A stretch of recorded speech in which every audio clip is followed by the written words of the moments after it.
You know, I think over the years that I've played on the professional golf tour that the driver has probably been the most important club in my bag. And I was always able to put the ball in the fairway, which made the game so much easier. You know, you're going to find a lot of guys hitting balls here this morning that are going to hit different types of drives. They have different ideas about how they want to hit a drive. Billy Casper, for instance, likes to start the ball out to the right and bring it back into the fairway. Where you take someone like Bobby Nichols, he's a big, strong guy, and he hits the ball an awfully long ways. He probably outdrives the rest of us 20 to 30 yards a lot of times. Then you get little Jerry Barber, and I tell you what, this guy can play, and he plays a little different type of shot, too. He hits the ball from left to right. And everybody has a little different idea about the driver, but I think what has made me be a good driver over the years is basically just good fundamentals. And I've always had good feel with my hands. I could always work the ball right or left, and I just think that the driver was the most important club to me over all these years. And I think the one thing I think about when I'm hitting a drive is I try to set up and keep my head very still and let everything just rotate around my head. And I think that's probably the reason I drove the ball so straight in all the years I've played golf.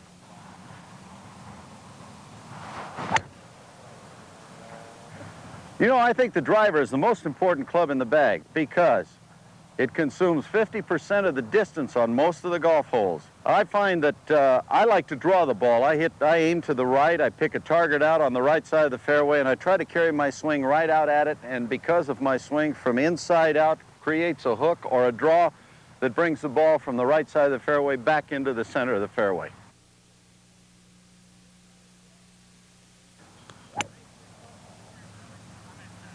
With people who are not too tall playing golf, and a lot of other people too, is they try to hit the ball too hard. They should just try to meet the ball. You don't want to try to kill the ball. The ball's already dead. What you want to do is just meet the ball. Don't try to overpower the ball. Don't try to get the club way back here and make a big old long swing. Just take a nice even swing, but hold on to the club. This is where we fail in teaching. We don't teach people to hold on to the club. You know, you're not supposed to hold the club like a bird or an egg. The game is between the club and the ball, and you've got to control this club, and you do it with your grip, see? You don't do it by turning your body this way and your shoulders that way. If you swing your hands back here, your body will turn all it needs to turn, and when you swing through, your body will turn through. Just luck and 50 years of research.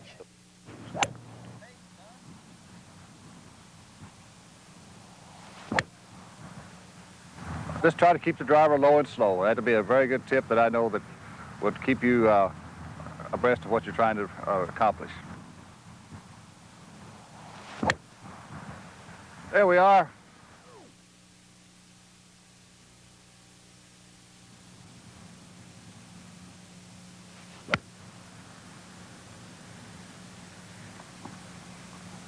Another important thing, I think, is try not to re-grip.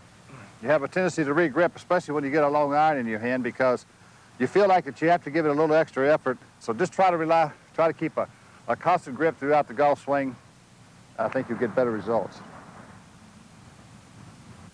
Okay, well, we've got a long iron here. I think probably is the most difficult club in the bag to hit, simply because you got the least amount of loft and the longest shaft. And the ball is played a couple, 3 inches in back of the left heel, and the idea with a long iron is to try to catch the ball just at the bottom of the swing.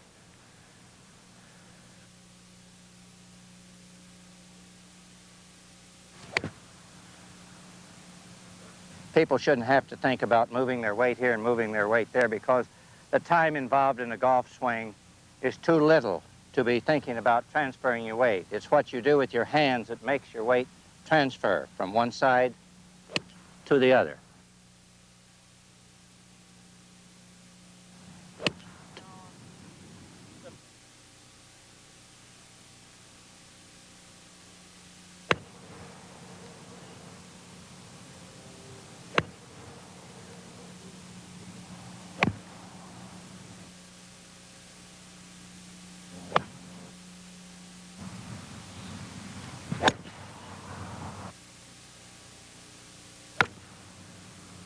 You know, being in a fairway bunker is one of the most difficult shots that we encounter as professionals. But there are certain fundamentals which one can employ that will enable you to get out of the sand trap without much trouble. What I try to do is I try to play the ball forward in my stance, approximately off of the left heel. And what I'm trying to do now is I'm trying to swing the club more with the left arm and the left side. And quite often I'll hit the ball thin, but I'll get the ball out of the trap, and that's the whole idea. If you play it too far back, you have a tendency to dig in with the right hand and the right side, hit it fat, and hit it halfway to the green. So play it forward, keep the left arm and left hand moving.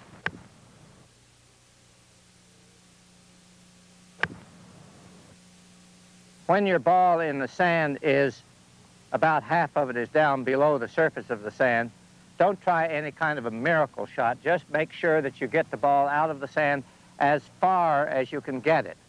So choke down on the club a little bit and play the ball, play to hit the bit, 2 or 3 inches behind the ball with your club so that you'll get the ball up and out of the sand as far as you can get it. Don't try anything clever, because if you do, you may be right here in the sand yet.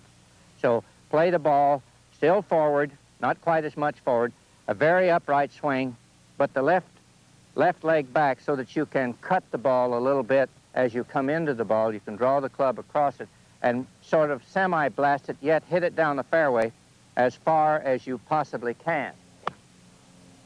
First of all, my greatest recommendation is that I would say that 95% of the people playing today should never use a wood out of a sand trap.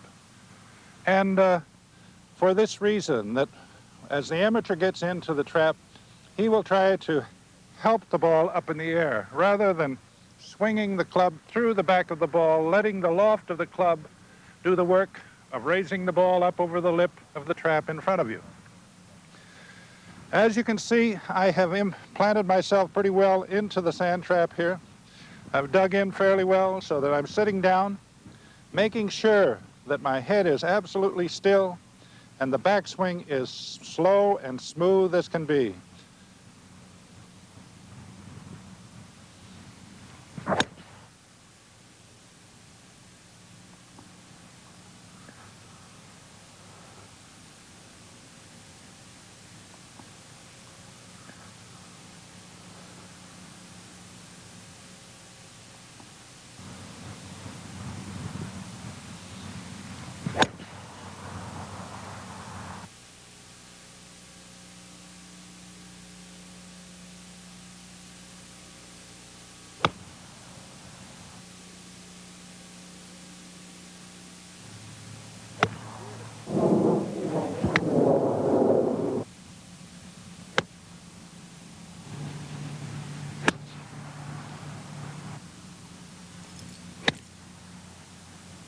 The biggest fault that normally occurs with the amateur today is the fact that on this particular shot they hit and they stop.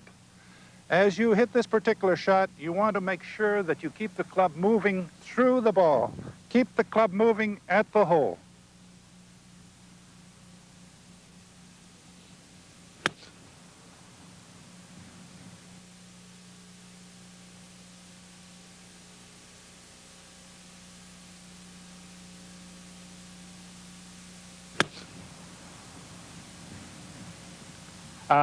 We're about 100 yards from the green here, and I use a pitching wedge for this shot because I don't hit my sand wedge more than about 90 yards, so I go to the pitching wedge for this shot. But what I wanted to do here, not always when you are 100 yards away from the green do you end up with a good lie. Sometimes your ball rolls into a divot like this. This is a different shot a little bit more so than when you have a good lie. Most amateurs try to lift the ball with the club instead of trusting the loft in the club. And this shot here, you have to trust the loft in the club or you won't hit this shot good at all, or you'll usually blade this shot. So I want to show you how to hit this shot and just trust the loft in the face of this club here. We keep our weight a little bit more on the left side here because I'm going to be striking down a little bit more. The ball is still going to come up because of the loft in this club. But don't try to stay back on your right side and try to help the ball into the air. That's the big mistake you'll make here. Strike down through it and hit the ball first.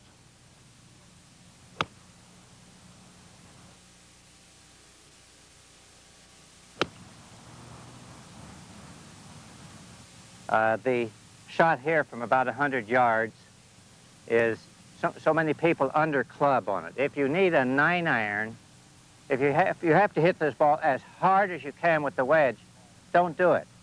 Take a 9-iron and choke down 2 or 3 inches on the 9-iron and play a shorter shot with the 9-iron.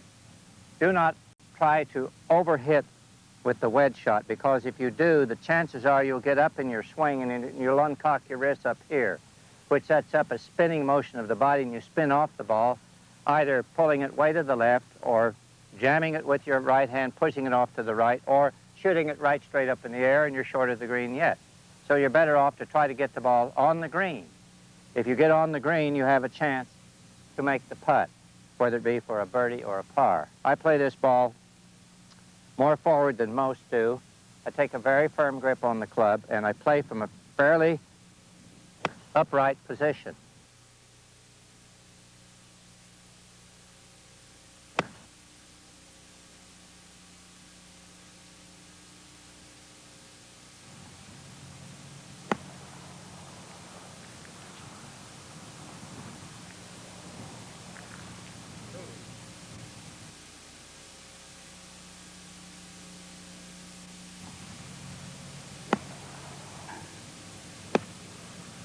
All right, we're here in a sand trap here by the green, and we have about a 35-foot or 40-foot shot to the pin here. And the thing for the average player is you really just teach them how to get out of the trap every time, because that'll save them strokes. To get close to the hole, you got to practice a lot, like the pros do. But I'm going to try to show you something here that you'll be able to get out of the trap and get the ball onto the green, because so many average players leave the ball in the sand.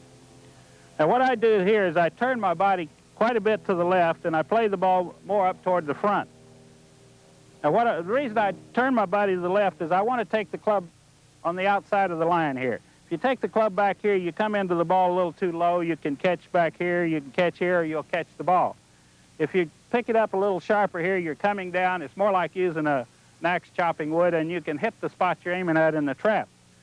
It's very important to open your body up so you get the club to flowing through the sand.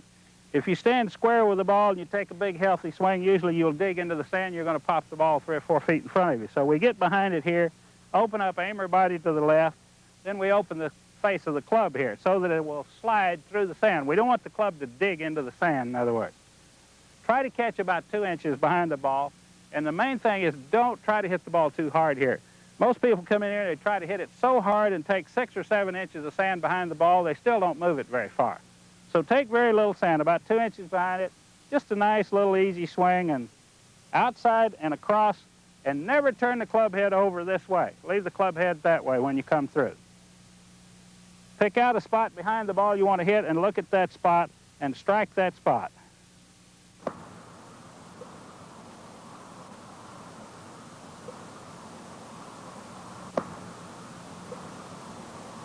We were talking about great trap players, and Jerry Barber's getting ready to hit some trap shots here, and I was just telling him a story about one time we were playing a practice round at Newport in Rhode Island, and we had a little bunker there that wasn't more than 4 feet wide, and it was about 4 feet deep. And we were all trying to take a sand wedge and knock it out, and the pin was just like 10 feet on the green and kind of sloped downhill, which none of us could even hit the shot. I mean, we were knocking it 10, 15 feet past. And Jerry stepped in the trap and said, "You guys are using the wrong club." And he pulled out a pitching wedge and just chopped a little old shot out of there, and it landed on the edge of the green, just trickled right down by the hole. So you're getting ready to see one of the greatest trap players that you'll ever see right here. The long bunker shot is one of the more difficult shots in the game. And usually people play the ball too far back and too square. You've got to open up on it. You're going to take a longer swing than you would for a short shot like the fellows ahead of me have done, so that you get closer to the ball as you come into the ball so that you can get plenty of carry on it. Very firm grip. The stance is open so that when you come through the ball, you can pull the club out to the left side. And this shot has to be played by hitting closer to the ball and going through the ball. I'm going to tell you something. That was a 103-foot trap shot that lifts the cup.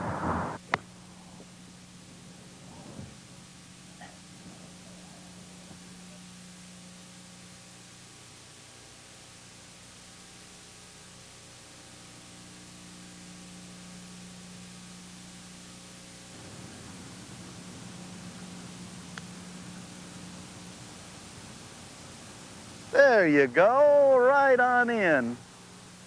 Well, I have a little chip shot here. I've selected a 9-iron. What I try to do is I try to chip the ball just across the fringe of the grass to the edge of the green and then let it roll like a putt. I'll chip with anything from a 3-iron to a sand wedge. The closer I am to the green, the less loft I use. The further I am from the green, the more loft. So that's a good practice to work with, to learn to use each club to chip with. Don't chip with a 7-iron all the time, but learn to chip with each iron. Okay, the weight is back toward the right foot. The ball is played back toward the right foot. I try to take the club right straight back and right straight through, keeping the head still and watching the blade of the club hit the ball. That was a good one.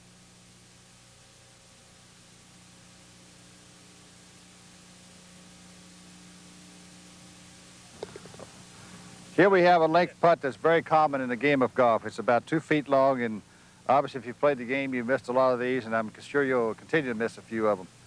But if you want to cut down the misses, try to get a basic feeling of, I try to, when I got a short putt, is definitely concentrate. It's very important just to walk up and go ahead and just tap them in, or just have them give them to you. But on the circuit, they don't do that. They make you putt everything, and that's the way it should be. So on a short putt like this, just try to do basically the same way, but I hold on with my left hand and try to keep the blade low, going back very low, as I would any other putt, and just go ahead and concentrate and stroke it. Don't be afraid to hit it, because 9 times out of 10, the reason you miss a short putt of 2 feet or less is because you don't hit it firm enough. Go ahead and firm it on in the hole.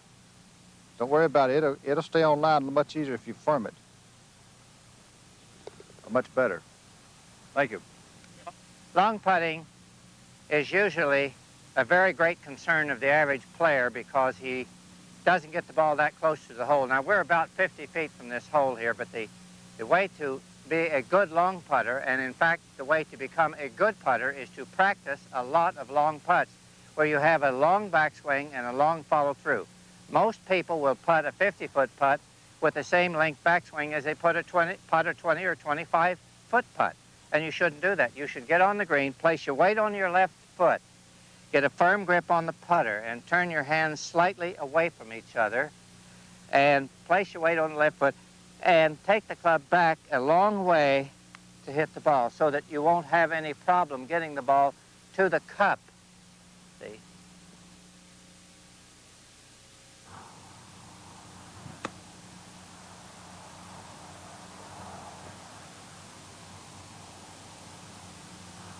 We've played our second shot on this par 5, and as you can see, I'm in quite of a pickle here. So I'm going to show you a couple of ways that you can play this shot. And the reason we're going to have to do that is because I can't get in here and hit this ball right-handed. As you see, if I get in this way, I couldn't swing past the ball because I'm going to be hitting the tree. If I get on the other side, I can't take my backswing because I hit the tree. There's no way I'd be able to hit the ball. I'd probably fan the ball. Now, there's a couple of ways you can play this shot. You could either play it left-handed with a right-handed club or a left-handed club if you had one, which you wouldn't have, of course. But first I'm going to play this left-handed. And what we do is we set the club down to where we tilt it in this position here. You don't want it this way or you'll hit the ball over to the right because the face is pointing off the right. So you tilt it to where the blade has actually got lofted, plus it's pointing right toward the hole. Now I'm going to attempt this shot for you here.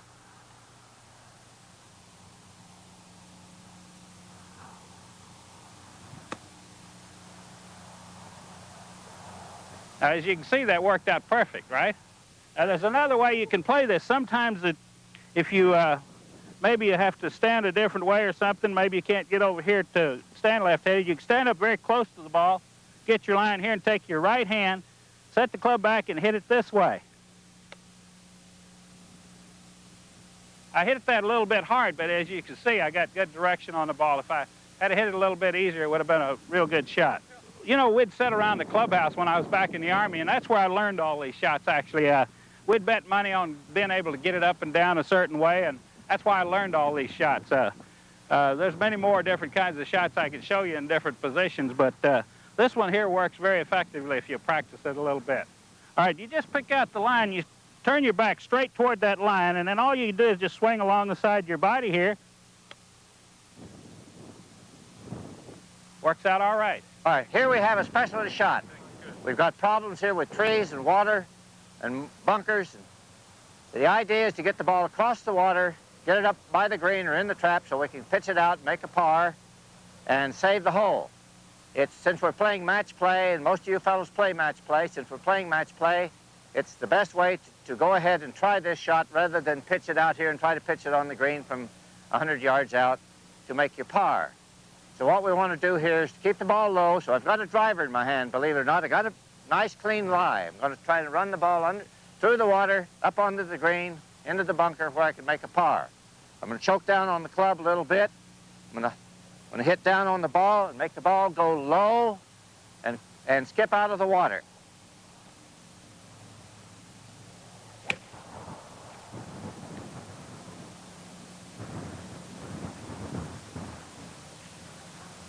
How about that?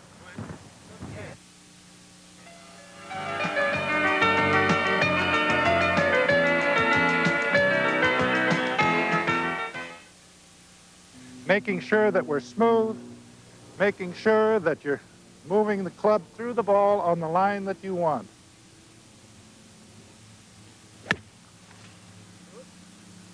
Still hooking after it hits the tree. That's mark of a true hooker. We'll get that one. That'll be in the cutting floor. Tom's the band leader, though.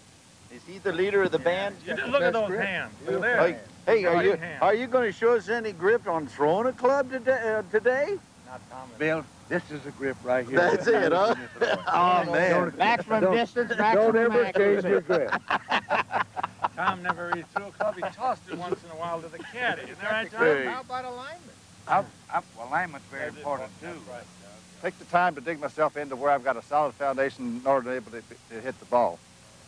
Here I got a reasonably decent lie, so Would you mind starting over? Okay, let's go. no, that would do that one. I'm not gonna bother anything else. Well, he says I stole the counter, but it really that's what. Okay, here we go. When I encountered a fairway bunker shot, the first thing I try to do is. Well, it's pretty early in the morning, and I left the golf course. Didn't get my shoes out of the locker room. I had to borrow a pair of 12s here, so I'm a little heavy around the feet. But I believe a driver is one of the important clubs in golf. My quick tip for the driving club is, for most people, I forgot what the hell I was going to say.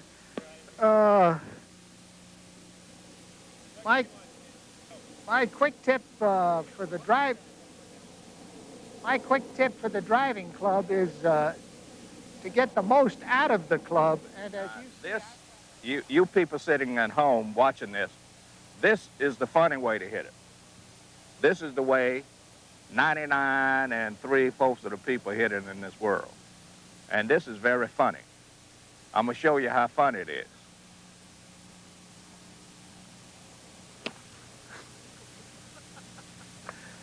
See? That's why you have so many bad golfers the conventional way, and all the cross-handed golfers are great. That's right. through these fundamentals I just showed you there, this one iron can be hit. Although Trevino said, holding the one iron up in the thunderstorm one time, he says, somebody asked him why he was holding the one iron there. He says, well, even God can't hit a one iron. I'm going to choke down on the club a little bit. I'm going to hit down on the ball and make the ball go low and skip out of the water.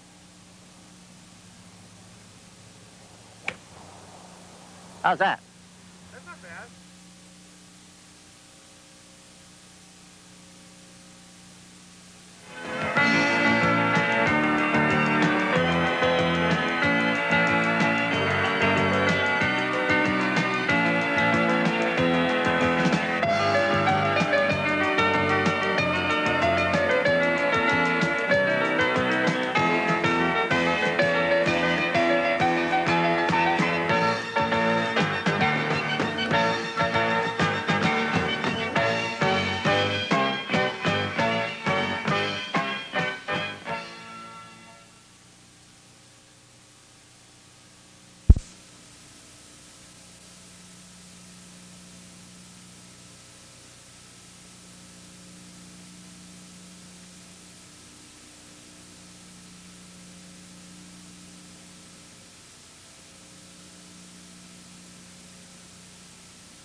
Well, golfers, I think my quick tip is, in my years of playing in pro amateurs throughout the country, they're trying to hit, and they hit hard, and the force of jerking and quick in the backswing. I think one of the best exercises in the world for the average player to get release and everything else is just stand there and take a couple of swings, and particularly when they're in the practice field, just like baseball. All the action is there. Then all they have to do is gradually move the club down a little bit, change your plane, and there's the same action. And that way they'll get a lot of release, and they'll get away from that quick hitting. Simplest thing in golf is to do that, and I'm telling you, the average golfer I've found throughout the country, right on the golf course in pro-ams, improve quite rapidly. Make a simple turn. Again, keep your eyes at your target of where you want to go, and take a smooth swing right down the fairway.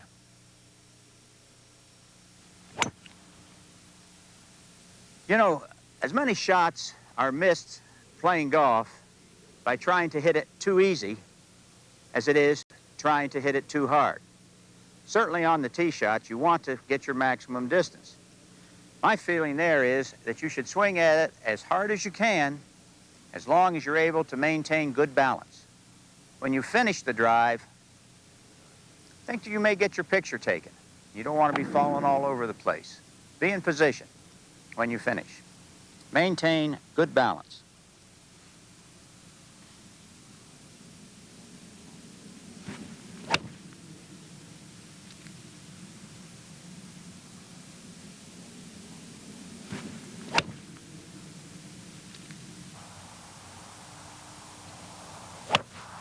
I'm not quite as conventional as some, but I can play the game. When I was a kid,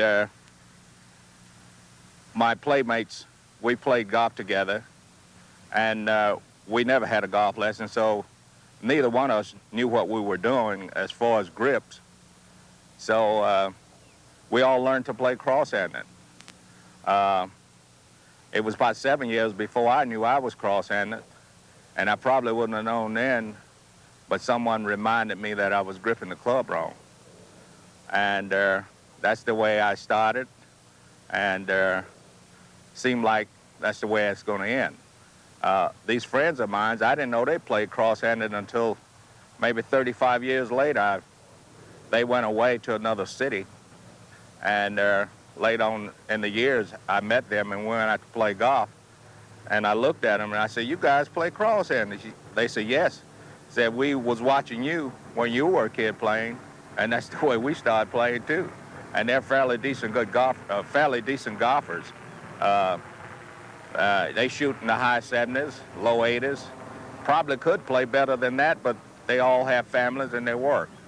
But I have been very successful cross-handed, and I tried the conventional way several times, but it seemed like I was going to break my wrist when I made contact with the ball. So I guess this is it's nice to be the greatest cross-handed player in the world, and the only one on the major golf tour. I'm enjoying it.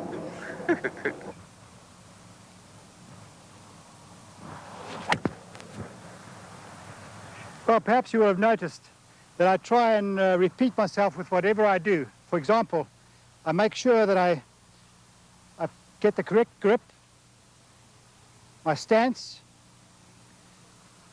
and I try and take a nice slow tempo, because all my golfing career I've been bothered with a very quick swing. I naturally do things very fast, so I have to try and slow myself down and not be too ambitious and try and hit the cover off the ball. So there we go.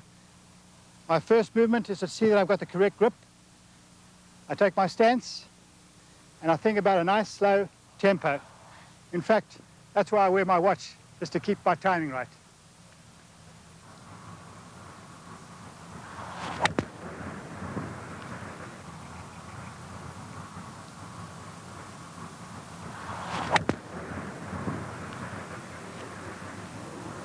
Well, I guess my greatest thrill in golf was winning the U.S. Open at Tulsa in 1958. I was really in fine frame of mind when I first started there. I birdied the first hole, and I says, "Hey, man, all these guys are going to play for second place." that's just the way I felt, and I was at peace with myself. I was happy with the world. I didn't have any enemies that I could think of, and so consequently I controlled my emotions, and I played quite well. I thought I did. I got the ball up and down from trees, traps, and everywhere, and everything just fell in place, and I was just very contented with myself.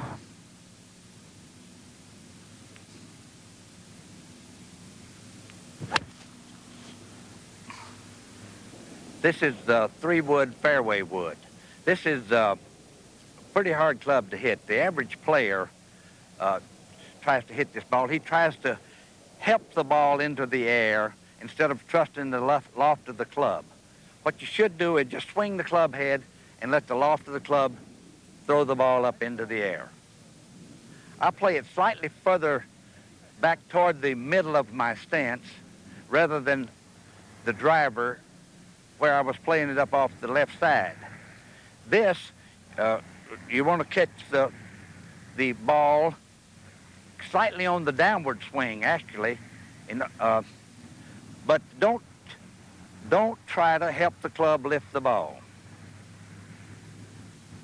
Trust the loft of the club.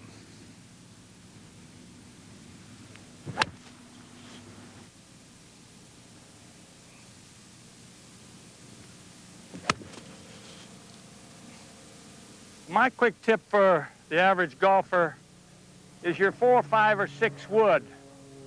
That's a very helpful club. You can do a lot with it. Your 2 and 3 wood is rather difficult unless you got a very nice lie to use that.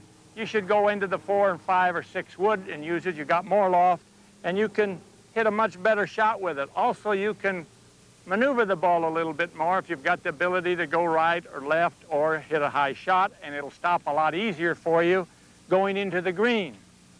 The 4-wood is 5-wood is a very helpful golf club, but swing it just like all the rest of them. Like I know my starting with the old Scotchman used to say they try to change their swings on all different clubs being used. He used to say, Lottie, all swings are the same, only some are more miniature swings than other swings. So don't try to change. Take a smooth swing and get your balance. Look at your shot. Turn away and let her go.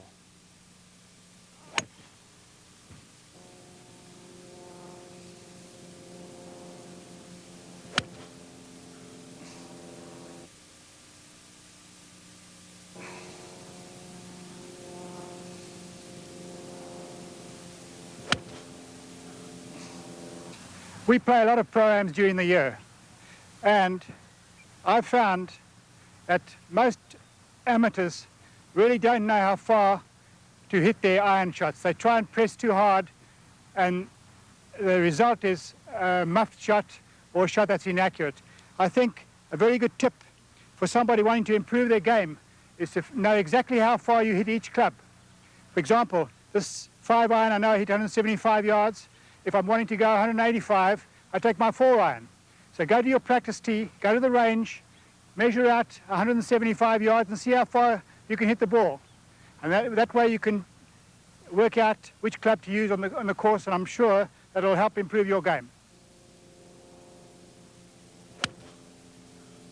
Well, I have a 4-iron here, and my tip is for your long irons, most people will try to hit a long iron much harder than the rest of their clubs in their bag. You should try to use the clubs with the same speed, more or less. I know one of the great professionals has always said he felt he swung the 9-iron about the same speed or time as he did the long iron.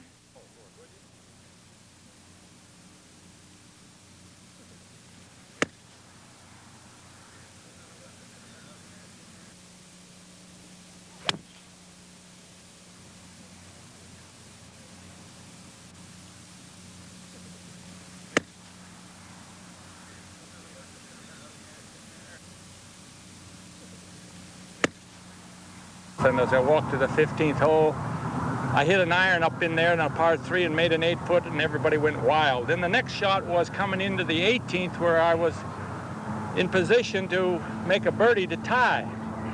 So I hit my shot down on the left side in the fringe rough, but it was teed way up, and I hit a high, soft 7-iron in there about 5.5 feet and making that putt.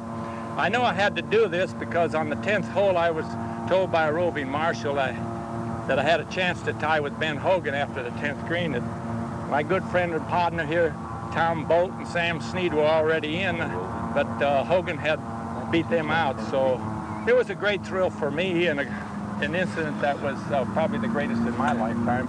Yeah.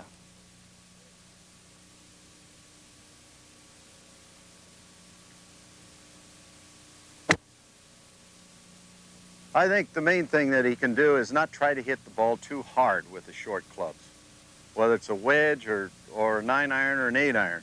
These clubs are primarily to be used to get the ball in the air and to bring the ball down soft on the greens, to stop the ball quickly. And if you attack the ball too much with a swing, you catch a flyer and the ball jumps and hops and goes too far. So you've got to use a great deal of tempo. Don't try to hit it too hard. Try to keep your weight evenly balanced.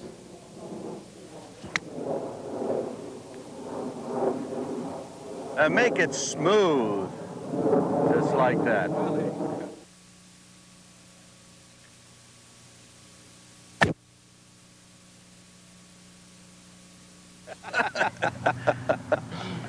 Well, in 1970, I won the Masters. Gene Littler and I tied at 279, and we had an 18-hole playoff. And I started out by birding in the first hole, and the second hole is a long par 5 dogleg to the left, and I hit one of those duck hooks off the tee, which I've talked about in this little instructional series that we've given, and it hit a pine tree and bounced down to the left in a hazard with heavy rough, but it had been walked down by the gallery during the week. This was on Monday, and I had a log about 2 or 3 inches in circumference that was sitting about 6 or 8 inches in back of my ball, and here I am in the hazard and in the pine trees, and there was only one way to play the shot, and that was to take a 9-iron and hit it as hard as I could out over the trees and get it back in play.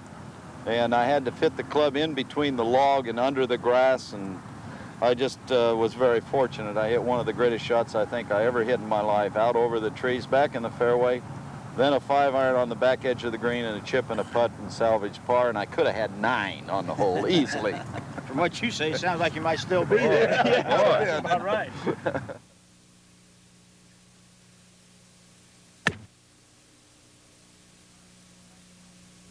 All right, you know what, the thought that I try to keep ever present in this 85 to 100 yard shot is that although it is not as hard a shot or long a swing as a driver, the club must be moving its fastest as it contacts the ball. There is never any form of deceleration.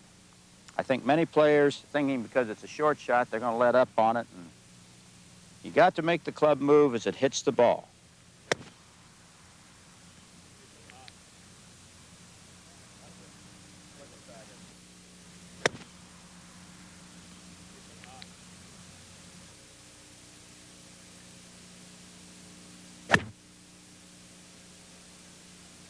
This is about a 75-yard sand wedge shot.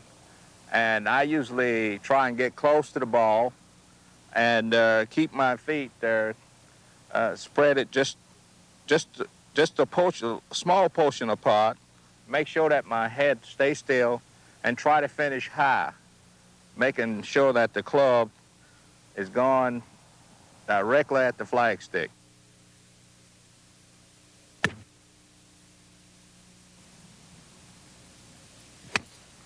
And that right there, you can go to the bank laughing. Ho!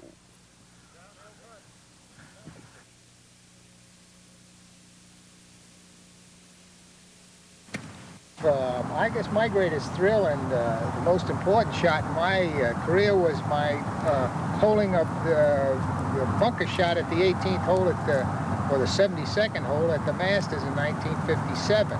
And I walked into the bunker thinking, just get this thing out, make 5, and hope that somebody doesn't catch me. I had a very easy bunker shot in the sense of getting it out, but the green was contoured very sharply left to right, and I had to play about 15 feet to the left of the hole, and the ball come out perfect. made a big U-turn and went right in the hole. It's a very easy shot if you hood the blade and make it dig instead of the way a sand iron is made to ride in the sand. You take the bounce off the club when the ball is buried.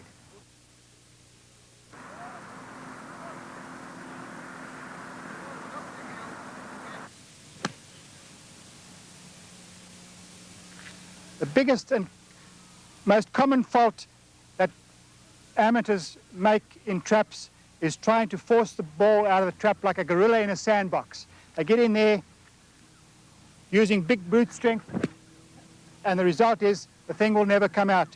The easiest way to play the sand shot, I repeat, is to have the club face open so the flange is going to do the work, ball off the inside of the left toe, a nice long lazy backswing with the club entering the sand about 2 inches behind the ball, and make sure you follow through. The follow through is very, very important. The ball will always come out if you let the club do the work without using undue force in the shot.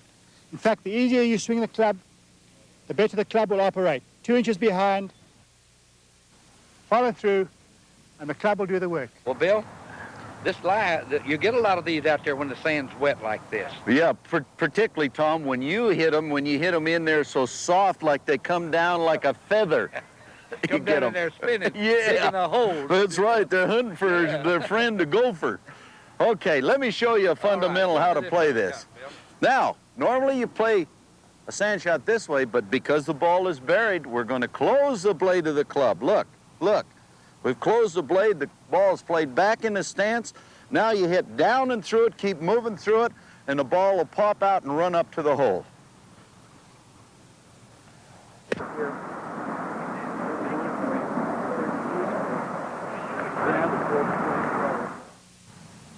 Here's a quick tip for you. When you're just off the edge of the green, I like to take an 8-iron. Now, some people would say maybe a 6-iron or 7-iron or 5-iron might be the club. But in essence, what I recommend that you do is take the 8-iron, lead your hands, and by doing that and slightly hooding the club, you reduce the loft on it, but you have a much larger surface in which to hit the ball. Golf is a game of percentages, and by using this method, I feel the percentages are in your favor.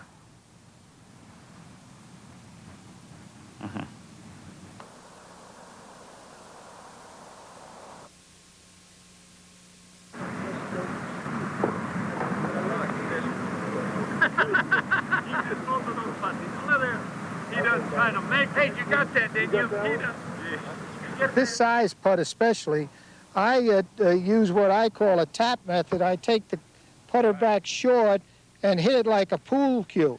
Short and tappy. And I seem to accelerate the ball. The first 6 inches is the most important part of this size putt. Here's the quick tip for the knee knocker or the 3-foot putt. The dread of most golfers. You know, you have a lot of these. Practice them. Spend a lot of time on the putting green practicing, getting ready for this 3-footer that you have. Boy, this will save you a shot if you can hold these every time. What I try to do is I try to take my stance where I have my weight evenly distributed. I play the ball back a couple, 3 inches in my stance. I get my hands right up over the ball and my eyes are directly over the ball. My hands are right at the back of the ball. The blade of the club is square. I use a lot of lines. I try to get my line with my stance and my position. Then I forget about the line. All I'm worried about now is making a smooth, unhurried stroke. It's important for you to watch the ball and actually see the head of the putter strike the ball. And if you can do that with a smooth, unhurried stroke, you'll make 99% of these 3-footers. Just like that. I think I was playing with you, Doug, in the last round of the PGA in 1958. And Philadelphia. Yeah, you beat me by 2 shots, well, man. I didn't mention that, Bill. I didn't mention that. But I had put the darn thing over on a par 3, a terrible shot, and it wasn't all that long a par 3, but I was behind a tree, and it was a narrow old green. I took some sort of a sand iron and threw it up over the tree and got it about 10 or 12 feet, and that was able to get that in and kind of kept the momentum going. I'd been out in 31 on the front side or so. But, you know, a lot of these victories are the results of recovery shot. Billy from the tree and Doug out of the bunker. And, That's right. That's a lot of times the difference between winning and losing, or when you get in trouble, you're able to get out.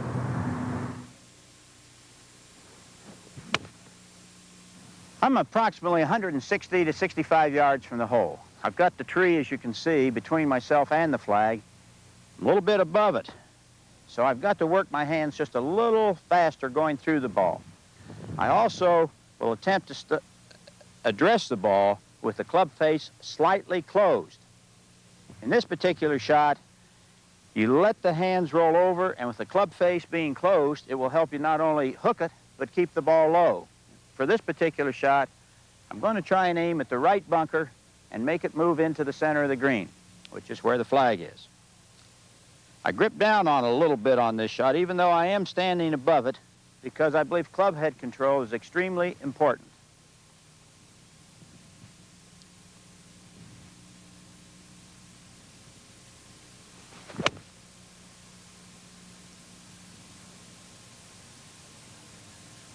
Well, this shot when you're in the fairway bunker, I know one of the times down in the Phoenix Open in 1960 when I won down there was a very crucial shot, and I hit a great shot onto the green. It was important. It was a build-up green with a lot of bunkers. When you have a fairway trap, always remember, take a club or so more. Try to keep good footing and keep as much exaggerated body out of the shot. It's more arm and arm swing. Set your feet in there solid. You can inwardly toe your feet, take it back smoothly and let a good follow through.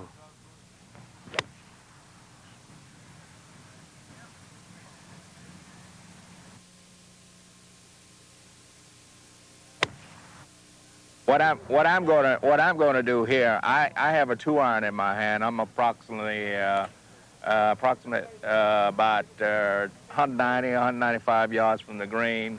And as you can see, I have one tree here that's very low, and the other one is low, and then I have a limb, another tree there with a limb hanging to the right, which I have to keep this ball very low, and this is one of my favorite shots. I love to play this shot.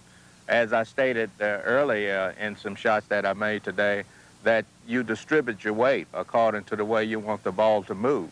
Now, what I do, I'm going to distribute my weight. I'm going to put 70% of my weight on my left side. This keeps the ball down. And 30% on my right. I got to keep this ball low.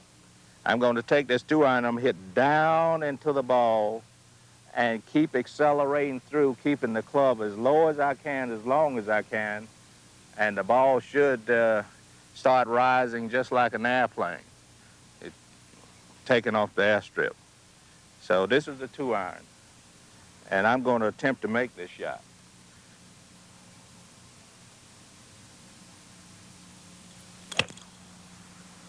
That's the only way, Jose. Yeah, that's great. Superb.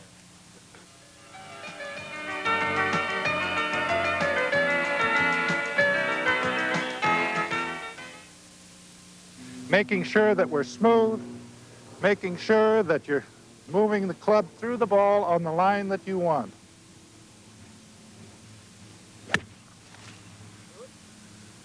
Still hooking after it hits the tree. That's mark of a true hooker. Look at that one. That'll be in the cutting floor. Tom's the band leader, though. Is he the leader of the band? Look at those hands. They're there. Hey, Right are you going to show us any grip on throwing a club today? Not Tom. Bill, this is a grip right here. That's it, huh? Oh, man. Maximum distance, maximum accuracy. grip. Tom never really threw a club. He tossed it once in a while to the caddy. Isn't that right, Tom? Hey. How about alignment? Alignment's very important, too. That's right. Take the time to dig myself into where I've got a solid foundation in order to be able to hit the ball. Here I got a reasonably decent lie, so Would you mind starting over? Okay, let's go. no, that would do that one. I'm not gonna bother anything else. But he says I stole the counter, but it really that's what. Okay, here we go. When I encountered a fairway bunker shot, the first thing I try to do is. Well, it's pretty early in the morning, and I left the golf course. Didn't get my shoes out of the locker room. I had to borrow a pair of 12s here, so I'm a little heavy around the feet. But I believe a driver is one of the important clubs in golf. My quick tip for the driving club is, for most people, I forgot what the hell I was going to say. My quick tip for the driving club is to get the most out of the club, and as You people sitting at home watching this is the funny way to hit it. This is the way 99 and 3/4 of the people hit it in this world. And this is very funny. I'm going to show you how funny it is.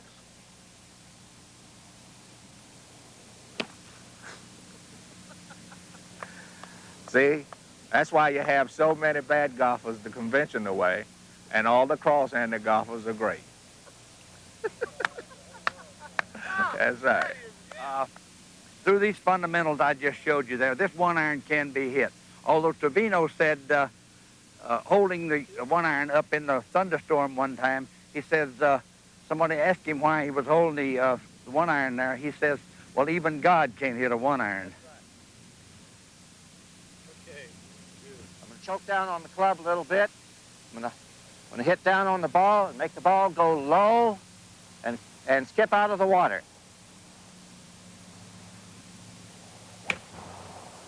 How's that? That's not bad.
Hi. So you stand on the wrong side of the ball, too. You know, I wished I had a dime for each time I've been told that, or at least a nickel for every time I've heard you swing from the wrong side of the ball. When in reality, all I really wanted to do was learn how to play golf and enjoy it like everybody else. Being left-handed, however, it's hard to find a pro that is left-handed that can give instructions. And you know, excitement could also be quickly replaced by disappointment after the instructor has repeated himself, I meant your left hand, or I meant your right hand, or I meant your left foot or right foot.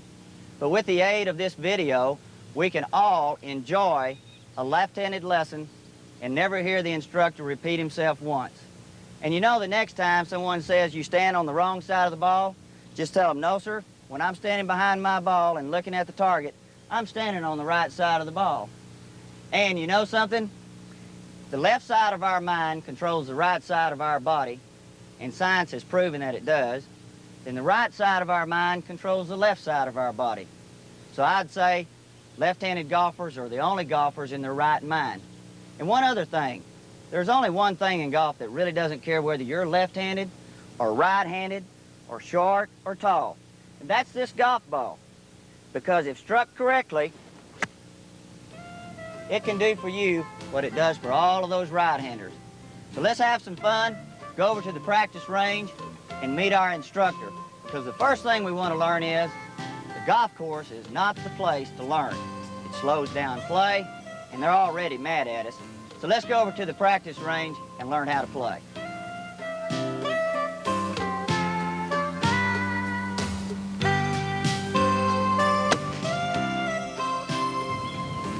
Hi, Jay. Good morning, Noel. How you doing? Just fine. This is Jay Edgar, He's the director of golf at PGA Tour Family Golf Center here in the Dallas-Fort Worth area. And we're real lucky, and I'm awfully happy to have him because he's one of the finest instructors in the game of golf here. And he's going to help us along as we get started because we do stand on the wrong side of the ball. Jay, even though we do, can you help us this early in the year? You bet. You know, this is a good time of year to get started as far as tuning up your golf game for the coming season. Probably the smartest thing to do is to review those fundamentals and things that have to do with the golf swing early. That's the first thing we always forget anyway. Exactly right. Well, where do we start? Well, probably let's start with the idea of the philosophy of the golf swing. I think if we have an understanding of what we're doing out here, it's probably better to learn all the technical things later, but learn the philosophy first. Okay. The philosophy of the golf swing basically is a simple thing, and we want to keep it as simple as possible. Basically has to do with putting the body into position so the hands and arms can swing through freely. The second part of the philosophy of the golf swing obviously is to work within the framework of the way your body works. In other words, even though I'm a smaller type person, my body will work just as well as everybody else's as long as I'm in the right angle. Is that what you're trying to say? That's exactly right. As long as we have the geometry right and we work within the way the framework of the body works, the golf swing can be very easy. Well, let's talk about the relationship of how the hands and so the arms work in the golf swing. Okay. And usually a golf lesson starts off with talking about the grip. We're not going to exactly talk about the grip. We're going to talk about how we hold the golf club and the relationship with the hands and how the body works. All right, good. Okay. Noel, the first thing I'd like to see you do is to just grip the golf club like you normally do. Okay. Now, I want you to do this. I want you to just drop the golf club on the ground. Okay. Now, I want you to fold your arms. Okay. Now, if you were about to faint, the first thing would happen would be your knees would buckle, and the second thing would happen would be your arms would drop loosely to your sides. Right. Let that happen. All right, when your arms drop down, basically what you see is that at full relaxed position, the palms are facing one another. Yeah. All right, now I want you to do this for me. I want you to hold your palms up. Now that is a conscious muscle movement or a muscle action. I can Notice feel it the in here. veins in your arms and how the muscles are tense. Yeah. Now drop them back down to your side and relax. All right, now I want you to hold the palms down, okay? Now this again is a muscle action. Here. Watch the muscles work. All right, now relax. Drop your hands to your side. Now whether you like it or not, when the club comes back into the hitting area, the hands are going to be with the palms facing one another because that... Like you're praying. That's right, Okay. exactly. Because that is the way your body works. All right. All right, now, pick up the golf club again. Let's put our hands on the golf club. And basically what we want is the exact same position, the natural position that you're going to be at impact. And that would be that your right hand is pointing down the line toward the target, and the left palm is also pointing in the same direction. Now when we take the club back, go ahead and take the club back and back down and through. All right, one more time and stop the hands right at the impact area. Stop right there. All right, at impact, because our body works the way it does, with the palms facing one another, everything is in alignment, including the club face. Square to the target, which is exactly what we want. All right, now, some people may ask the question about what grip should I use? Yeah. Now, I really don't prefer either grip, one over the other. You know, Jay, I've always heard, and as left-handers, we've always read about the strong grip and a weak grip, but when we're reading an article, we have to read the word right, and we have to say left in our mind. We have to flip it. So what you're going to do is you're going to give us a lesson here for left-handers on the strong and the weak grip. Is that right? Absolutely. All right, just for us. Let's do this one. Okay. Now let's understand basically, again, as we were relating to how the hands and arms work. Remember, Okay. we dropped the hands to our side. Right. All right. Basically what happens whenever the hands are on the golf club properly, the palms face one another. Now, Right. let's talk about a strong grip first. Okay. All right. Basically, Noel, when we do the strong grip, you see the mark on top of the shaft here? Yes. The right thumb will go to the left side of that mark, all right? Okay. Basically what we're going to have then is the right hand is pointing down left of the target. Okay. Okay? You put your other hand on the golf club now. Basically what you have then is both hands are on the left side of the grip. Right. When the club comes back and it comes back into the golf ball, all right, basically what will happen is your hands will return to this normal position, with the back of the hand pointed downrange. Right. Okay. But look at the club head. Yeah, it's closed. All right, it's dead closed. All right, basically, what type of shot you're going to get with that is a shot that turns basically from left to right. So strong means closed. Closed. Basically, that's it. All right, let's go to the weak grip. Now, it's obviously just the opposite of the strong grip. Okay. All right, we put the right hand on the golf club, and the thumb is to the right of the mark on top of the grip. Okay? Put your other hand right on top now. Basically, what happens when we bring the club back and we bring it back into the ball, basically what's going to happen again is the hands return to this normal position, but where's the club face now? It's open. All right, absolutely open. Cut shot. All right, basically what you have is now a strong grip and a weak grip. All right, now obviously the optimum grip is where both hands are facing one another palm-wise. How did you say? As you're praying. Just like you're praying. You want a good shot. Now, and the back of the right hand is pointed down line toward the target. All right. Okay? Now, let's talk about the relationship again. The way the framework of the body works down and how far away from the golf Is their favorite player on tour, and they want to, some like to stand real straight like one of the favorites I know, and then you see some of the big players that bend down like this. Which is the best way? I mean, you know, I'm fairly, 5'7½", maybe 5'8", normal size, but I don't know if to stand way back here or if I need to stand here or bend over. Great questions, great questions. And it's been a long time since I've played, so I need to get back into it. Well, the answer to the first question, obviously, is this. The position of the wrist in relationship to how you stand to the ball will tell you basically what happens to the club when you bring it back. Now, let me show you exactly what I'm saying. Okay. Set up to the golf ball, and here's what I want you to do. Put the club down behind the ball. Now, back up a little bit, a little farther away than you normally stand, and what you're going to see here then is the arms come out and away from the body. Yeah, I feel it right here. Okay, and the wrist get into a position where the wrist gets a bowed position here, the right wrist. That can wear you out right there. That's that feels kind of funny, doesn't it, anyway? Sorry. You'd be surprised how many people do that. Now, let's see what happens, basically, when you take a club away with the wrist in that position. The club comes way outside. It'll come straight up like a radio antenna. And in order to get the club on plane to hit the golf ball properly, you'll have to drop it back down on the plane and then swing it back down toward the ball. Well, that's where we hear it, dropping it on the inside. That's exactly right. All right, now let's go to the opposite. All right, that would be up close. Standing up closer and dropping the hands way down. Now, in this instance, the right wrist is bent to the inside. Okay, now basically what happens there is it will make you pull the club dead back inside, too far inside actually. The club will come back way flat, and in order to get the club on plane, you have to set it up. It's an inside loop, and then back down to the ball. All right, now let me ask you one question. Very, very simple. If you worked within the framework of the way the body worked, wouldn't it be very easy to take the club back straight parallel with the line of flight, cock your wrist and take it right back on plane instead of having to bring it up over the top or way back from inside up on the plane? So, well, really what you're saying is do the one that feels the most comfortable, because that's going to be the one that falls in right. That's exactly right, and also this boils back down to our original philosophy, which is we work within the framework of the way the body works. My body's that size, so that's how I should do it. Okay, now let's show them the right way. All right. The right way, obviously, is to set up to the golf ball with the arm hanging basically straight down from the socket. The wrist is in a neutral position. It isn't like this, and it isn't like this. It is hanging in a neutral position. All right, at that point, when you take the club back, the club comes back parallel with the line of flight.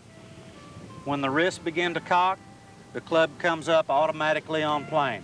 Now that is as simple as we can make it.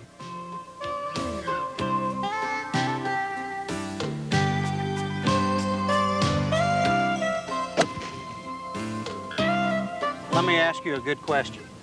Do you know what the job of a golf swing is? Well, just like everybody else, try to hit the ball down the fairway. That's right. Basically what it is trying to bring the club head squarely on a line right down through the ball and down the intended line of flight. Now, okay, when you mean square, do you mean with the club head looking right at the target. Is that what you mean by square? That's exactly right. Okay. Now let me give you a little example of that. That's probably a good question. I know this may sound ridiculous to you, but if you were a little man and you were taped to the club face, you'd want to be looking right at the target. Yeah. If the club face were open, you'd be looking to the left of the target, and if it were closed, you'd be looking to the right of the target. Okay. So let's try to think of the little man on the face of the golf club. right. Let him look right straight down the intended line of flight. Okay. Now, obviously, what we're going to try to do is to set ourselves up, as far as the setup is concerned, so we can bring that club head down the intended line of flight squarely. Okay, well, if we're going to set up, obviously we got to be the right distance from the ball, position ball with the feet. Right. I never know from one, you know, you play a good round and next week you can't hit the ball and you go to practicing and trying to do everything else. How do I know how far, what position the feet need to be with the ball? Well, basically that's, again, a good question, and we're going to answer it by doing this. Whenever you put the club head down to the ball, you don't want the toe to be up. All right. And you don't want the heel to be up. You want that club to sit flatly on the ground, okay? Now, one other thing that you're going to have to do is the club, as it's moving down to the ball, must be moving parallel to the ground. It can't be coming in with the toe down. It can't be coming in with the toe up. Okay. Okay? All right, now, when you put the club down, set the club behind the golf ball and set it flatly on the ground. Now, when you stand up there, do you remember we covered about how the arm hangs and the wrist is in a neutral position? Right. As long as that club is sitting flatly on the ground and the arm hangs straight down from its shoulder socket and the wrist is in the proper neutral position, you are the correct distance away from the golf ball. Okay. Well, I'm the correct distance from the ball. All right, now then, obviously I can hit the ball from back here if the ball was there, or if I could hit the ball from here. Now, we always hear, here again, reading as a left-hander in a magazine, I would read inside right heel. So I would always say inside left heel. So that would mean approximately here for that iron. Okay? All right, and then be on the correct distance is here. All right, what about balance? All right, now let me, before we go any further, let's talk about where the ball should be between your feet. Okay, where should it? And why? All right, obviously when the club comes back, go ahead and set up like you're going to take a swing. When the club comes back, it comes back in a big circle, and it comes through the ball in a big circle, okay? The bottom of that circle is called the apex of the swing, which means the very bottom of that golf swing. All right, now, the bottom of that golf swing, depending on the club that you have out, should be, the lowest point should be basically about 3 to 4 inches off your right heel when you swing down, okay? Now, we're going to talk about striking the ball, and what we're saying now has a direct relationship to that. Wait a minute, striking the ball. I haven't read too much about that. Striking the ball, I thought you just hit it. Well, ball striking is very, very important in the golf swing. If you don't make solid contact with the golf ball, let's just say that when you hit, have you ever caught a little grass or a little dirt before you hit the golf ball? A lot. What happens to the golf ball? Well, if you hit it fat, it don't go very far. Okay, now let me ask you this. What happens to the club head whenever you strike the ground before you hit the ball? Oh, it'll just turn right in here. It'll come open or closed. There's no telling what it might do. So striking the ball cleanly every time is very important, wouldn't you say?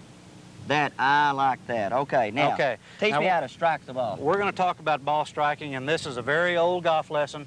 It's called little ball, big ball. Little ball, big ball. All right, now basically, obviously this is the little ball. All right. All right. It's going to sit on the big ball. We're standing on it. It's 800,000 miles wide.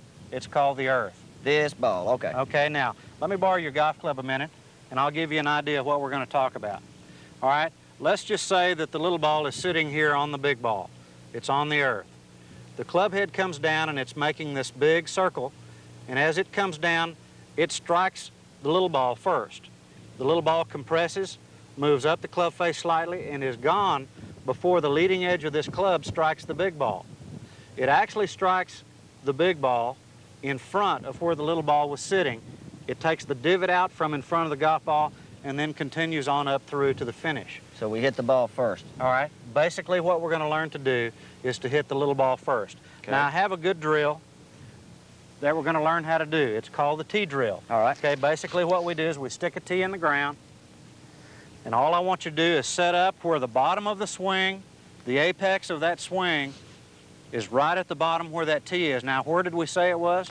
It's going to be just, actually it will be in front of the ball, so it'll be just inside my right heel. All right, somewhere about 3 to 4 inches off your right heel, All okay? right. Now, this is a drill that everybody can do. Exactly right. All right, you It's can do so this in your simple. backyard. You can do it in the yard or in the park, across the street or whatever. Okay, all right. Okay, now just swing through and pick the tee out cleanly. Very good, very good. All right, let's do that one more time, but we're going to add a little fun to the drill this time, Noel. Okay, we're going to do the tee drill again, but we're going to put an invisible golf ball right behind that tee. We're going to pretend that golf ball is not even there. We're going to focus our point of interest At the tee? At the tee. Now, where is it? It's in front of the ball, and that's where the leading edge of the club strikes the ground. Well, wouldn't you top the ball here? Isn't that what causes a top shot, or is that looking up? Just looking up is what causes the top shot. All right. Now, focus your point of interest right at the tee. At the tee. All right. Now, basically what we're doing is we are finding where the bottom of the swing is. It's always in front of the golf ball. That works. I have to say that you hit it absolutely perfect. Absolutely perfect. All right, now you've got the idea. That is ball striking.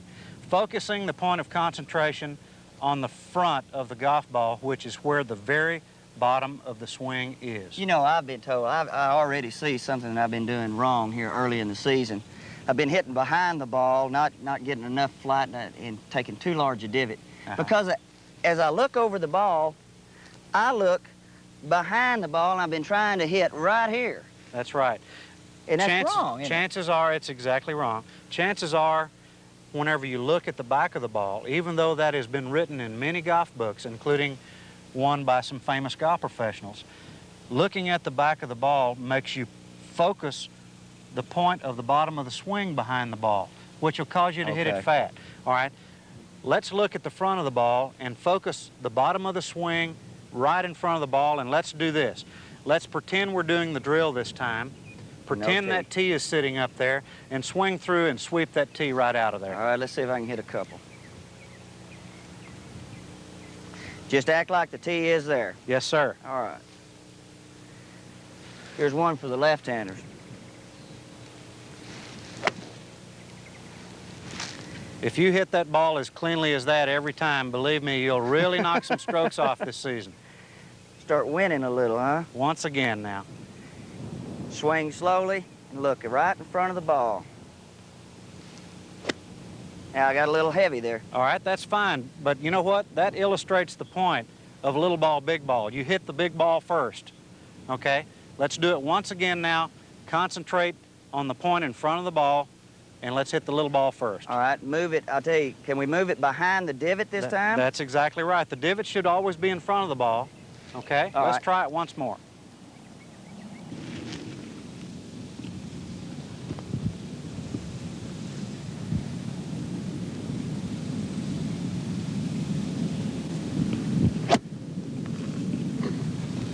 Okay, let's go one step further as far as the setup is concerned, and basically this relates back to our philosophy of the golf swing again, Noel, and that is let's work within the framework of the way the body works. All right. What we're going to talk about is posture and how important it is. Okay. All right, now, when you set up to the golf ball, go ahead and set up to the golf ball. You see a lot of people will set up with their shoulders stooped a little bit down. Now, basically what we're going to try to do, anatomically speaking, is we want to try to get basically the backbone as straight as possible. Now, whenever you're stoop-shouldered or bent over from the neck up, the backbone is in this shape, and when you try to turn that backbone with it bent at the top like this, it works like this. The shoulders do this motion, all right? What we want to do is to get the backbone as straight as we possibly can, so the gear mechanism or the shoulders will work like this. When the tail is stuck out and you're bent at the waist slightly, the shoulders rotate perfectly, okay? Right. So posture is very, very important in the golf swing. Well, is your head the swing center? The head is not the swing center. The swing center is right here in the middle of your chest, right at your sternum, which is your chest bone or breastbone. So in other words, you would really swivel, try to feel the feeling of swiveling from there. Right around there. But the shoulders, again, must turn very freely, okay? All right. Now, basically, the posture should be where the backbone is as straight as possible. Stick your tail out like you're sitting on the edge of a bar stool. Bend your knees slightly, and you'll be in good position. All right. Okay, set your feet. Bend the knees slightly. Straighten your backbone. Perfect. Absolutely perfect. Look at that golf shot. He's knocked the flag down. That's one for the left-handers.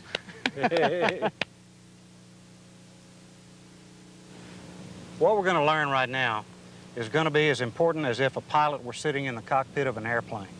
He has a checklist that he goes by religiously. He'll sit down in the cockpit of the airplane, and for the passenger's safety, he'll go from top to bottom of this checklist. Right.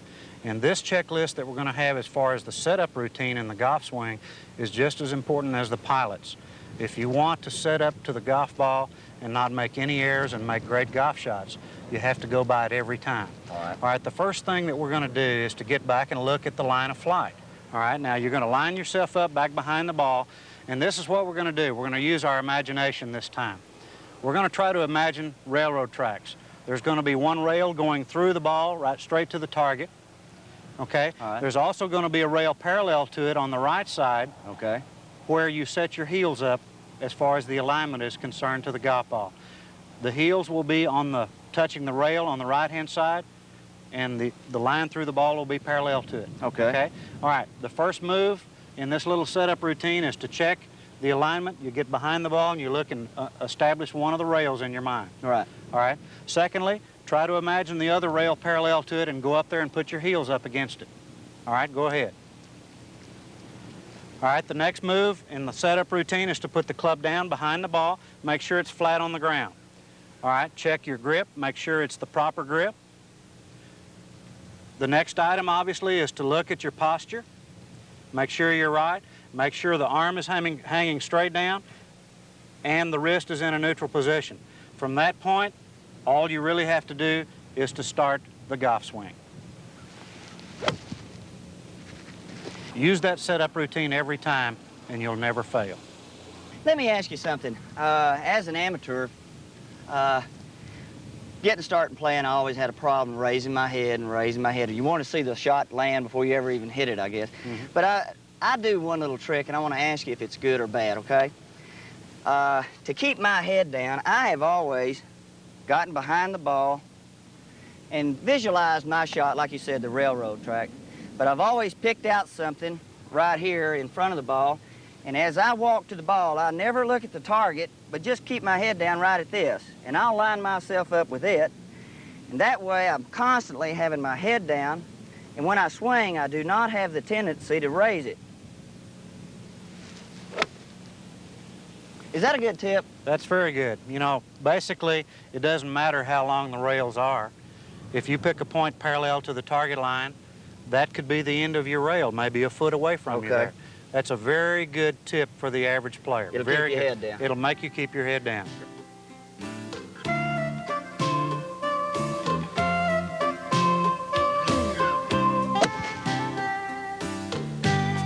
We're going to break it down into two segments, basically the backswing and then the downswing. The backswing is fairly simple. Now what I want you to do is to dress the ball just like you're getting ready to hit it. But then all I want you to do is to hold on to the golf club. I'm going to move it for you. All right. Now what we're going to do is we're going to go back over just for a second those things that we talked about earlier as far as taking the club back parallel to the target line. Okay, go ahead and get set up and I'm going to move it for you. Okay, now the first move in the backswing obviously is one where the club comes back parallel to the line of flight. Right. Okay, now at this point you'll be showing everyone the backside of your golf glove if they were all standing right there. Yeah. Okay, now the next move is fairly simple. Somewhere between your hip and underneath the pit of your arm here, we want to accomplish the wrist cock. Okay. Okay, now when we do accomplish the wrist cock, let's just say that it happens right about here. What we're going to do is make an L. Do you see the L? Yeah. All right, this is the top part of the L and this is the bottom part of the L. Okay. Now at this point, all we're really going to do is we're going to raise the L up to where the hands are shoulder height. All right, notice, look at me here. Look where your hands are. All right, at this point, go ahead and look back down at the ball. All I really want to do is to accomplish one more thing, which is the body coil, and we do that by moving the shoulders here maybe 3 to 4 inches from there to there. Okay, at that point, all you really have to do is start the downswing, which we'll get into next. All right, let's go through it one more time just to make sure. All right, I'm going to guide. We pull the club back parallel. We make the L. We raise the L to shoulder height. We turn the shoulder about 4 inches, and then we swing down. Okay. Perfect. Well, absolutely perfect. You've got to really do some muscle stretching and get ready to play this game. It's not just out of the car and bam. That's right. You're going to have to use some exercise. Put the clubs over your shoulders. Yeah. Stretch your shoulders. Turn the back muscles, the large back muscles, so they'll be loose. You know, really, since this is the first of the season, I thought that I was at my full until you turned it again. I didn't know I'd go on that a little further. Now, basically, what we're talking about is a coil of the upper body, and the way we do that is we take the club back parallel, because if we pull it back parallel, it's going to be on the proper plane. Okay. Okay, now, again, once we get the hands up to shoulder height, we turn the shoulders about 3 or 4 more inches, which gives us the upper body coil. Okay, now, we're going to get into a little more complicated thing, which is the downswing. All right, let me see if I can get into the coil. Okay. Here with the back of the hand, up, higher, and then down. Okay. You added one more move to it that you didn't need, okay? What's that? Let's try it one more time. Okay. All right. Take the club back parallel. Okay, make the L. Raise the L to shoulder height. Turn the shoulders slightly. No, not to the back. I turned. Not to the back. Okay. Turn the shoulders, look here. Remember, you're tilted at the waist? Turn them here. Turn them this way, not back Is up that here. a basic fault of most amateurs? Yes, sir, it is. Okay. Okay. Try it again, all right? Club back parallel. Make the L. Raise the L. Turn the shoulders slightly. That's perfect. Now straight back down. Now at that point, the club at the top was pointing right at the target. That means you're dead on the plane where you should be. It was parallel? Yes, sir. I'm talking about the club was pointing at the target. At the target. All right, now let's talk about the downswing. All right, now, what do you think the trigger is for the downswing? Obviously, you think the move in motion should be your hands, but it's got to have, you've got to have some weight shift. Uh-huh, exactly right. When does it come? Let's pinpoint it, all right? What triggers the downswing?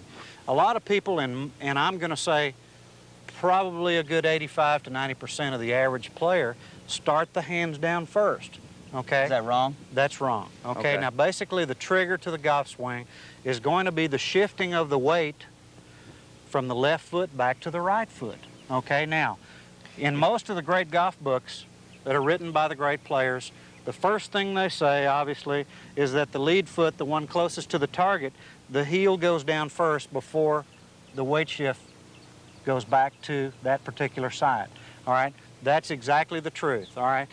The first thing we want to do is to accomplish the weight shift back to the right side before we start the downswing, okay? That is the trigger to the golf swing. Now, let me explain to you why. Let me have one of these balls. All right. Now let's pretend that we're a great quarterback like John Unitas. Okay. All right.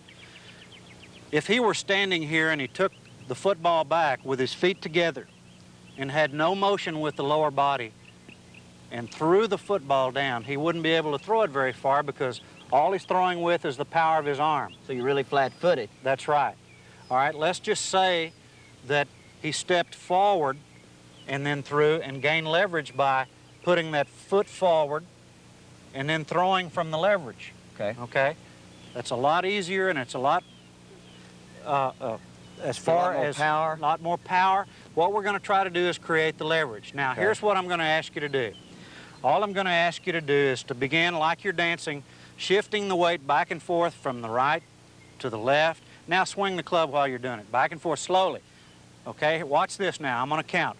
Left foot, right foot, left foot, right foot. Now tell me, I want you to wind up a little bit more and I want you to pretend like you're going to throw the club down range.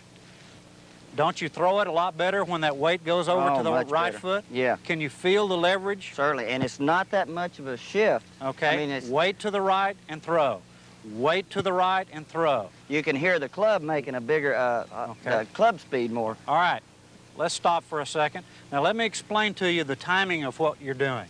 All right, when the club comes back and you get the club set at the top of the golf swing, the thing that triggers the golf swing and prepares you for the oncoming leverage is just the weight shift back to the right side. Okay, in other words, if the heel is raised gently, then the first thing that should happen is down to the ground. That's right. The heel goes down. Once the heel goes down, the leverage is there. That's when you swing, okay?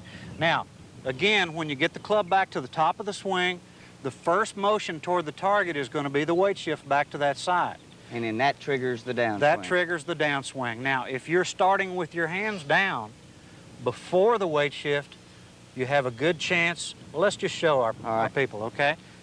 Take the club back and hold it. Back parallel. Okay. All right. Come on back. All right, now hold it right there. Now, when the hands start down before the weight has gone back, basically what's going to happen is you're going to wind up moving in this direction. You're going to reverse weight. Oh. See the weight's on the left foot now? Yeah. All right, it should be on the right foot first. Right. So let's take it back once again. Okay, now shift the weight to the right and then swing. Okay, that's what gives you the leverage. Okay. When you finish, the proper finish is all the weight, or I'm going to say 85 to 90% of the weight on the right foot with the left foot in the air, just like this. Okay, left foot in the air. That's right. All you're doing is balancing with the left foot once you get the weight to the right. Perfect golf shot. Now, if I could hit them like that every day, I wouldn't have to come see you. Well, Noel, you're such a good student. What can I say? And for all you righties now, when he said right foot, be sure you flip it and say left. Let's change golf clubs this time. We're going to work on something really important. Okay. Probably a 7-iron will do. Right there. Put the old wolf back in the den there. He did his job. Okay.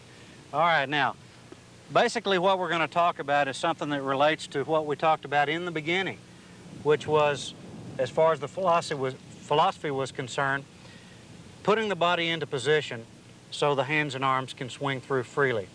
Now, when we talked about before taking the club back on the takeaway and coiling that body, remember turning those shoulders, making that body coil, when we start the downswing, the trigger to the downswing is the weight shift, all right?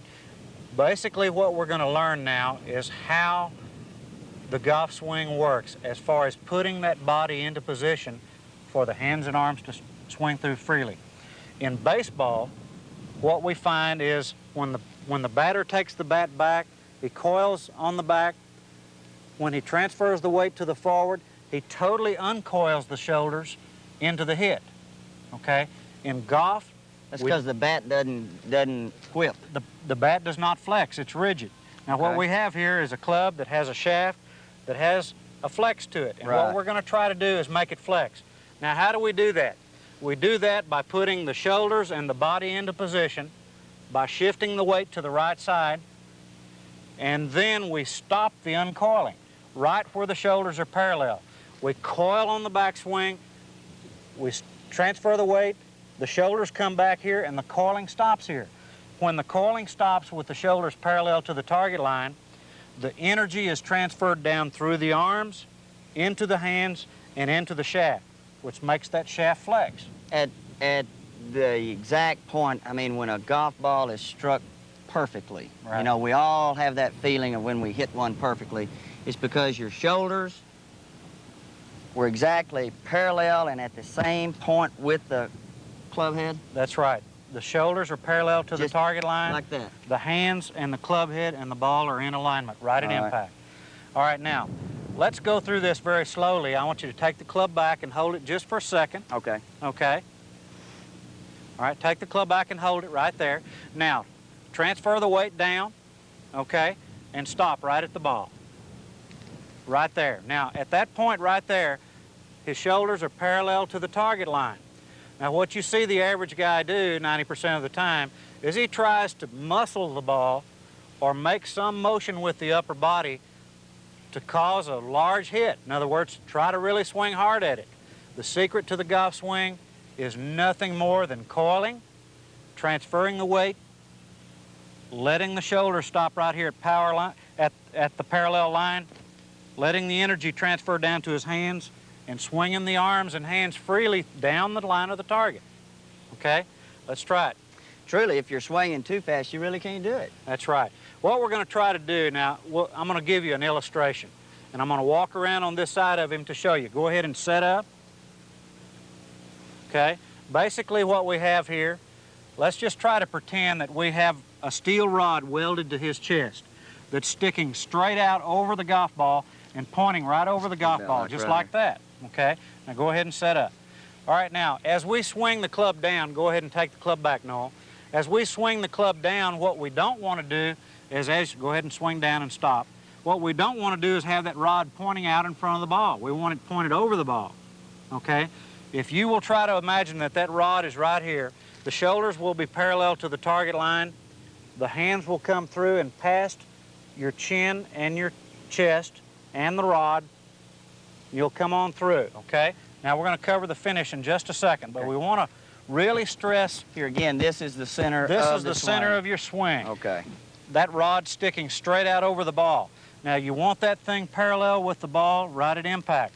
If you go forward and the shoulder's open, you've destroyed your golf swing. Okay. All right, take the club back parallel, down, the rod is right at the ball.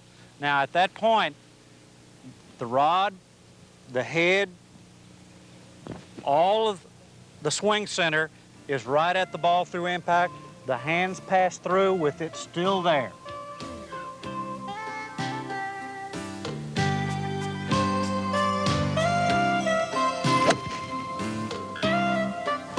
Let's talk about the finish. Now, how many times have you seen Johnny Miller or some of the great players, Bob Charles, whoever, finish and have the most beautiful finish when they swing, all right? Yeah, it's kind of like posing, but something makes them do it all the same way. I'll tell you what it is. It's hitting the golf ball first.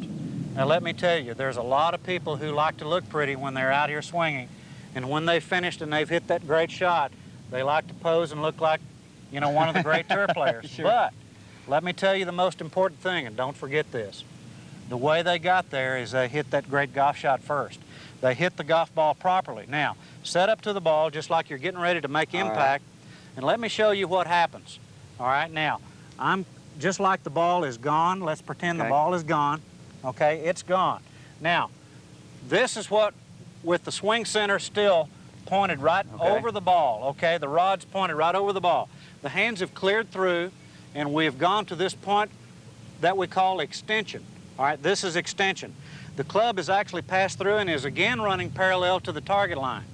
The hands have turned over slightly, okay? The back of the left hand is pointed straight in that direction.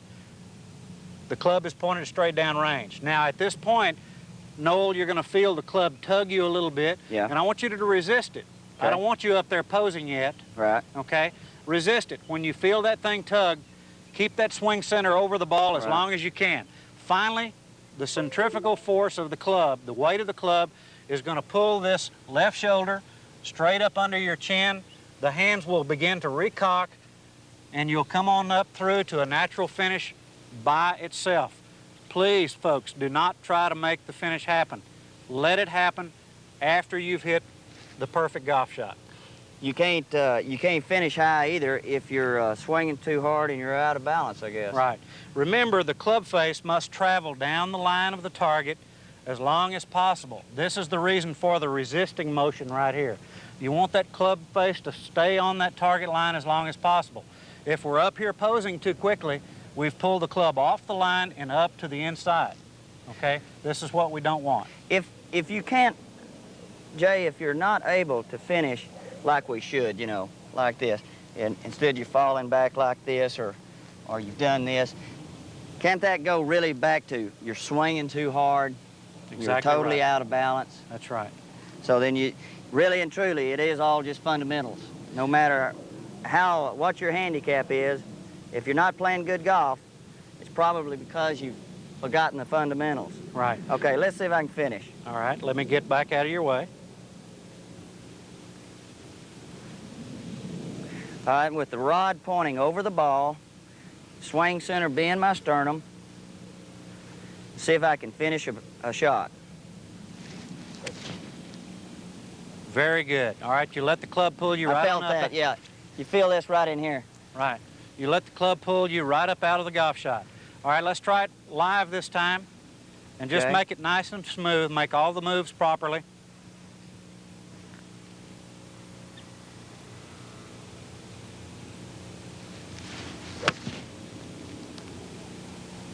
No, let me tell you.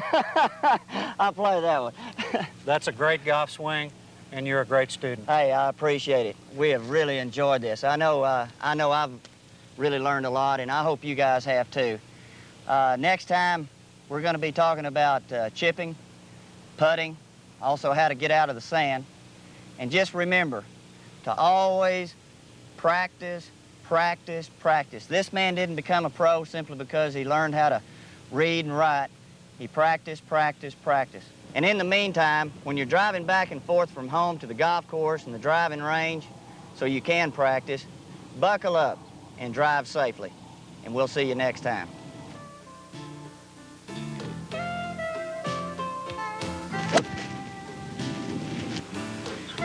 Okay, Jay, I've enjoyed it. Now, I'll tell you something. I got your bag, okay? Let me tell you something. When all those righties start seeing this tape, tell them every time you say left to go ahead and flip it, and they got to say right.